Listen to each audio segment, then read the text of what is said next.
dass heute alle zu mir gekommen seid, das tut mich sakrisch gefreien. Ich hoffe, es darf euch die nächsten paar Stunden lustig vertreiben.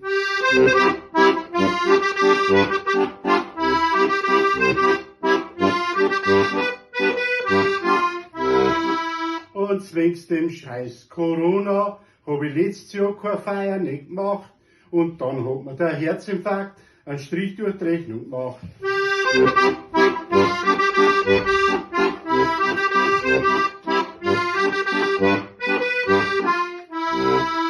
Ja, jetzt hab ich zweimal Geburtstag, also haben sie zu mir gesagt.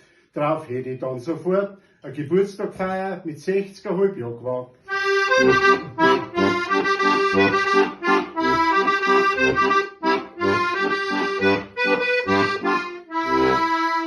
Ja, dann hätte ich was ausrichten wollen, aber da wurde wieder nichts draus, denn dann hatte ich Corona und durch die Quarantäne durfte ich nicht raus.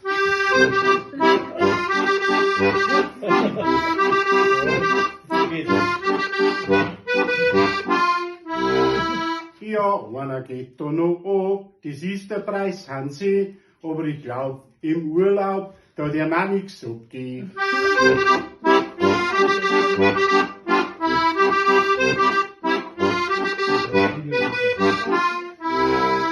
Ja, jetzt gibt's ein schönes Essen und ein wenig einen guten Trank. Ich hoffe, es